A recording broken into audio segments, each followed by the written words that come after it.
You cheered or booed when they won, and maybe you've shelled out for their designs. But with so many post-runway careers to follow, you might have lost track.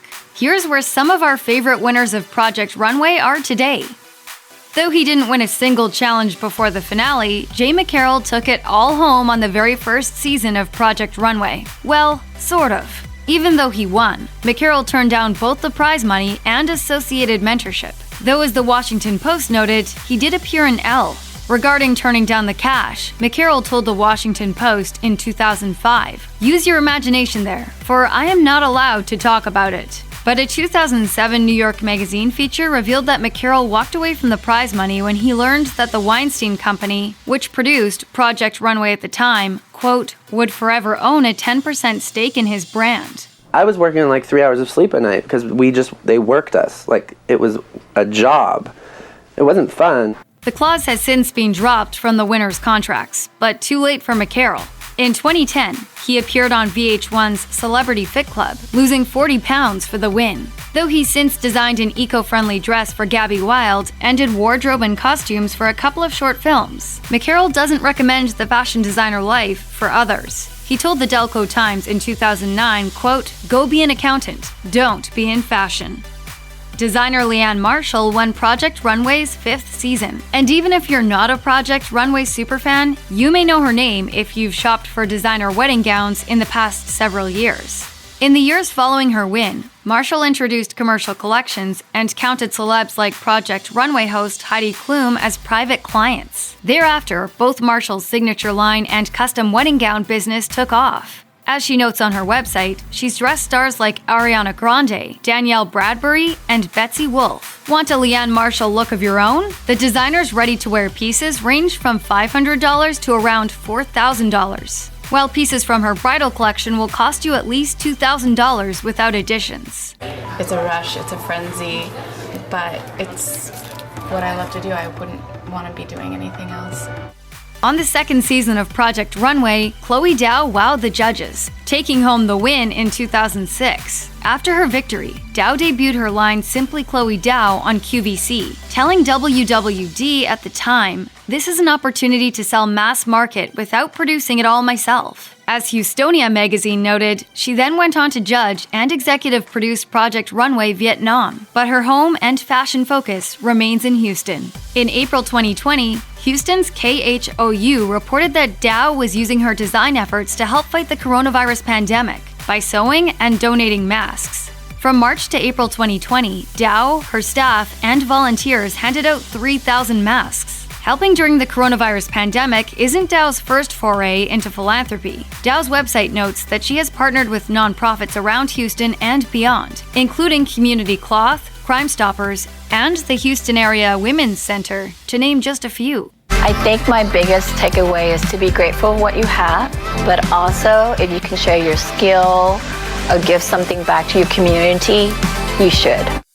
A much more recent Project Runway winner, Joanne Sebastian Grey took home the season 17 crown in 2019. And wow, Grey has hit the ground running. Just before the coronavirus pandemic shut down much of the United States, Elle reported that Grey, quote, presented his Fall-Winter 2020 Lineage collection at his first ever New York Fashion Week show. Though the pandemic has been hard on the fashion industry, Grey has found ways to stay busy since the debut of his Lineage collection.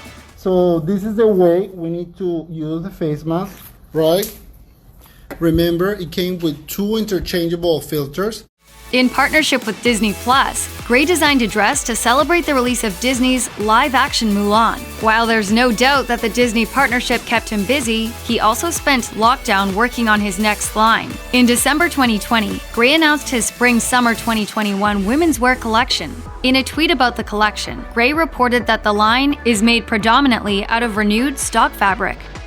If you watched the 3rd season of Project Runway, you probably remember that edgy designer Jeffrey Sebelia had quite the villain story, including being accused of cheating. Still, Sebelia took home the season 3 win, including the $100,000 prize, but his attitude was just too much for his first gig after Project Runway. But she felt it necessary to start quacking in my ear. Quack, quack, quack, quack, quack, quack, quack, quack, quack, quack, quack, quack, quack, quack, quack, quack, quack, quack.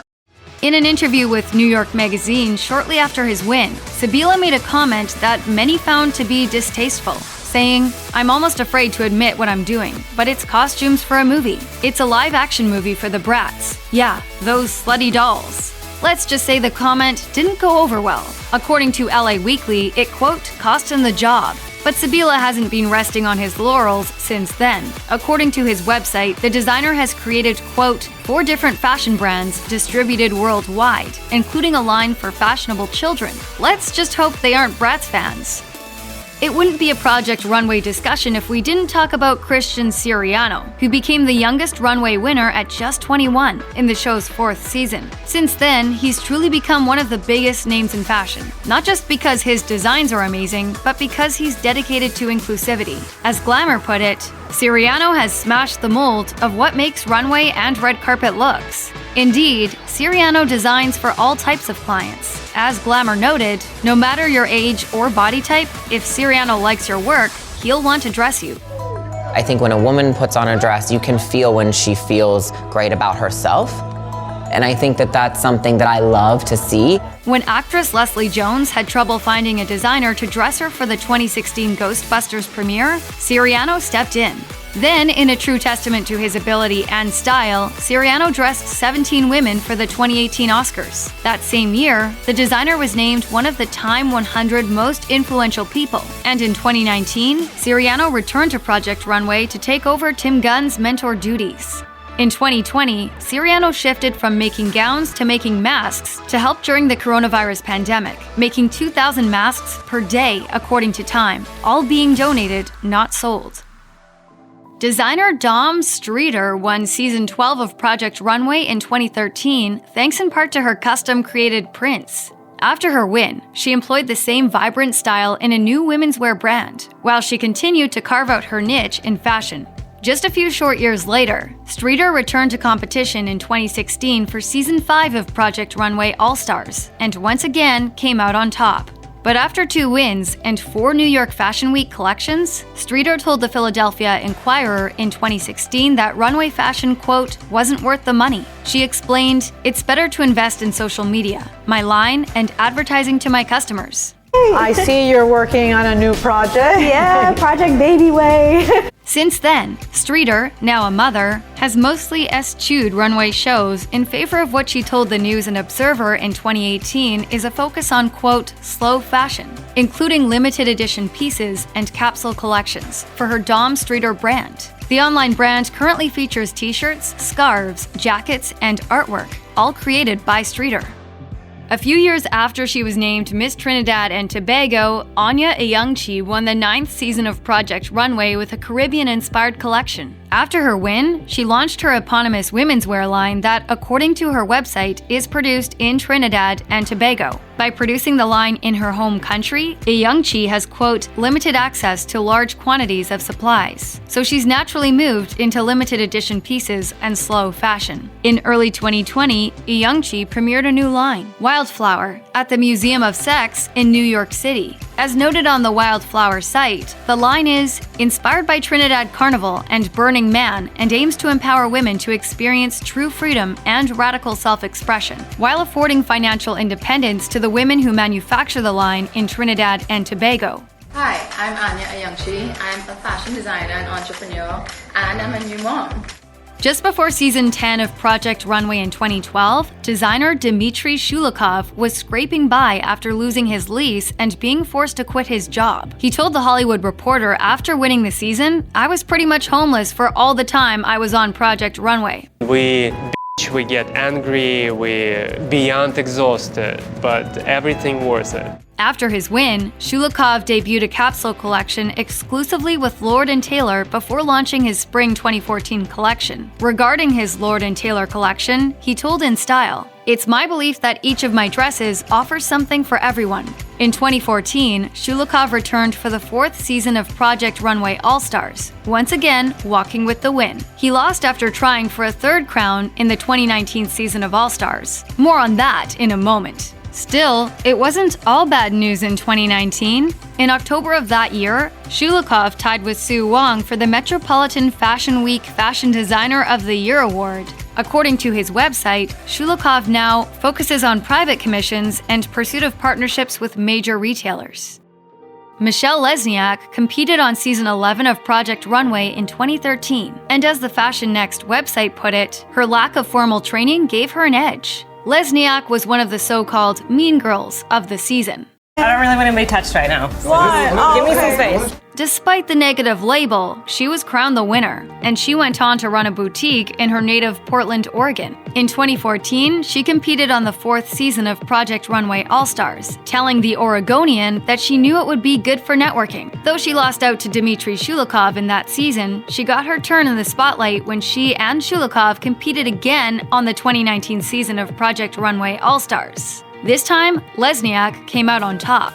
In her off-screen career, Lesniak has focused on collections and collaborations. According to her website, Lesniak's Portland studio is currently open by appointment only. Designer Ashley Nell Tipton made Project Runway history in season 14 when she was the first designer to show a plus-size collection at New York Fashion Week. After her win, Tipton became a brand ambassador and designer for JCPenney's plus-size collection, Boutique Plus, launched in 2016. But in 2020, Tipton admitted in an episode of the IGNTD Relationships podcast that her Project Runway experience was, quote, exhausting. She told the hosts, "A lot of people don't know that I dealt with a lot of PTSD, and I still deal with PTSD from Project Runway. You're blindfolded, mentally. I've never been to jail or rehab or anything like that, but I almost feel like being on a reality TV show, being secluded, having all your items taken away from you, being told when to eat, when to wake up, when to go to sleep." During the COVID-19 pandemic, Tipton pivoted to making and donating masks to those on the front lines, but that experience led to an unexpected shift. Tipton announced in a September 2020 YouTube video that she's decided to stop designing and instead focus on teaching others about, quote, self-love, self-care, and self-acceptance. I have spent the last 3 years working on the most important person in my life, me. Shortly after her win, Massachusetts College of Art and Design graduate Erin Robertson collaborated with MIT Media Lab to create coats made from 3D printed faux fur. It's great because you can have like this soft material, but it doesn't kill an animal.